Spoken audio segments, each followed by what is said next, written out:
Hey friends! Today I'm bringing you a wild story from the depths of furry convention history. One that had us furries huddled together for warmth, dodging chlorine, and questioning all of our life choices. That's right, today we're talking about the infamous MFF gas attack story as I experienced it firsthand. So grab a warm blanket and maybe a gas mask, and let's dive in. Now, when you hear the words gas attack, what do you think of? Some dystopian action movie scene, right? Explosions, people running in slow motion, dramatic music. But for furries, when we hear gas attack, we think of MFF. That's right, Midwest FurFest 2014 to be exact. And this is how it all went down. From my very own exhausted, slightly frostbitten perspective. So, for those of you not in the know, MFF is like the furry convention. Midwest FurFest happens just outside of Chicago in the dead of winter. Who voluntarily goes to Chicago in the winter? Well, furries do. That's who. Because the con is legendary. It draws thousands of furries every year, and always seems to break records for the largest con. It's a mix of pure chaos and weirdness. This particular year, Chip and I got lucky. We scored a room in the main hotel. Yes, the actual con hotel. The con had been, oh my god, so amazing. We'd been out in suit, parading around, taking photos with friends, and just living our best lives. But after a full day in fursuit, we were done. I mean done. Exhausted doesn't even begin to cover it. We were just absolutely beat. We shuffled back to our room, barely functioning, ready to peel off our fursuits and collapse in bed. Everything was winding down, but still pretty active as furry cons never really stop. The occasional "a-woo" echoed through the hotel atrium, but otherwise, it was pretty calm. Finally, some downtime. And that's when the universe decided to say, hey, nope. Suddenly, the fire alarm starts blaring. Now, I don't know about you, but at conventions, fire alarms are kind of like lines for the elevator. They're inevitable. And they sort of just happen most of the time. They're nothing. Maybe someone burned some popcorn. Or, hey, the real furry horror story happened. A fursuit had got too close to a heat source. The point is, after a while, you kind of get used to them, especially when you're in the comfy clothes zone like we were. So, we did exactly what you're not supposed to do. We ignored it. I know what you're thinking, Ash, seriously? But listen, we were tired. I had just gotten into my Kigu, and Chip was half asleep already. So our reaction to this blaring fire alarm was, it's just a test. It's fine, it'll stop. But it didn't. It kept going, and going, and going, like the universe was personally trolling us. After what felt like ages, I finally poked my head out the door just to see if I could get some intel on what's happening. And that's when it happened. I smelled it. Chlorine. Just a faint whiff, like my grandpa's swimming pool back in the day. You know the smell. That's when I saw our neighbor poking his head out too. Like some sort of confused coyote. Apparently, we weren't the only ones in denial. No one was leaving because it was freezing outside and no one wanted to believe that this thing was real. And then it happened. Over the PA system came this booming voice, like some kind of god descending from the heavens. This is not a drill. You need to leave the building. Oh, well now it's real.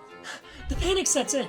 You ever try to throw on shoes while still half asleep, grabbing whatever random clothes you can find? We scrambled, grabbing hoodies, shoes, and anything that could protect us from the Chicago winter. We finally shuffle out of the hotel into the freezing night, and what do we see? It's absolute chaos. Emergency vehicles are everywhere. Sirens are blaring. Lights are flashing, and furries, well, they're everywhere. So many furries! Some were fully suited up, others were barely dressed. Like, when I say barely dressed, we're talking post-dance party, practically naked, dressed. Everyone was huddled together like penguins trying to steal warmth from each other. It was surreal, and honestly, something that I won't really forget anytime soon. Now, in fire drills, you're usually let back inside pretty quickly, but after standing in the freezing cold for what felt like hours, it was clear. We're stranded. That's when I hear the smooth, lilting British accent of one of my friends from the UK. He's waving at us, motioning at us to come over. Oi, Ash, come over here. We're going back to my hotel. Well, you know what? When a British dude invites you somewhere during a crisis, you follow. It's a rule of life. Didn't you know that? Well, it's a coyote rule of life. Don't worry about it. So Chip and I waddle over and make the trek across the street to his hotel, hoping it's at least somewhat warmer inside. You never know. It's Chicago. When we got there, the lobby was packed with con refugees. It was like the furry apocalypse had hit, and we were all looking for shelter. We finally make it back up to his room, and this room This room was packed. I mean, wall-to-wall furries. There was no room to stand, much less sit. Chip and I managed to find a tiny patch of carpet by the window, and we flopped down, thankful to be out of the cold. And then, just as we're setting in, one of the furries tells a joke. A massive burst of laughter erupts from the group. I mean, it was loud. Like, I am laughing so hard I might cry loud. And that's when our friend panics. "Well, will you shut up? I don't want to get kicked out," he says. Of course, no sooner had that laughter died down than we hear it. A knock at the door. A hush falls over the room. My friend, in full stealth mode, turned off the lights and tiptoed to the door. He opens it just a crack, and then we hear it.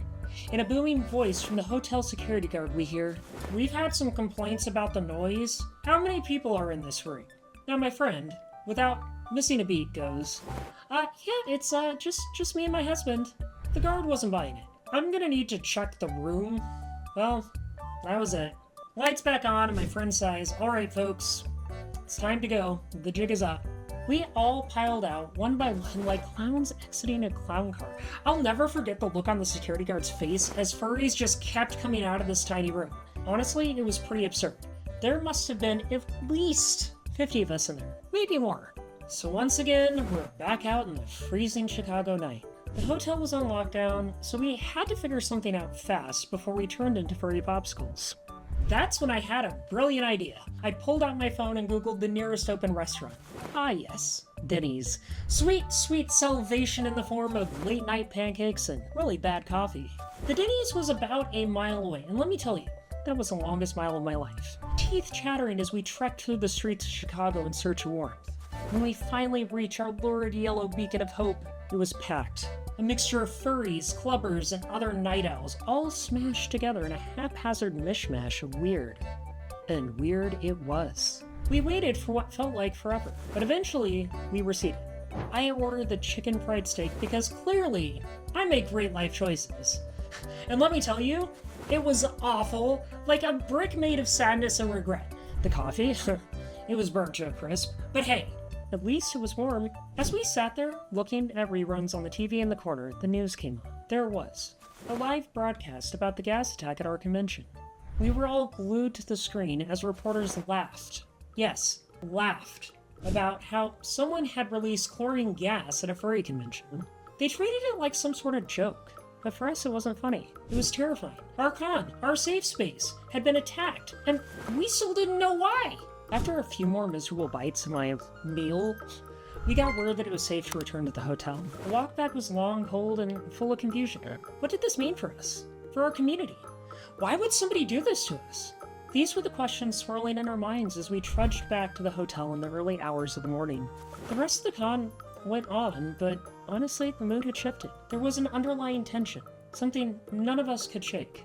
In the end, the culprit was never caught, and the mystery of the MFF gas attack still remains unsolved to this day.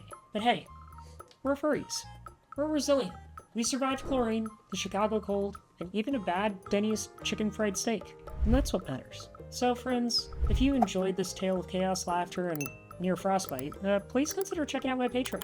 You get lots of cool perks like early access to videos like these, your name in the credits, and so much more. Thanks for hanging out, friends. Stay safe, stay kind, and always be ready for life's weirdest, wildest surprises, especially at furry cons.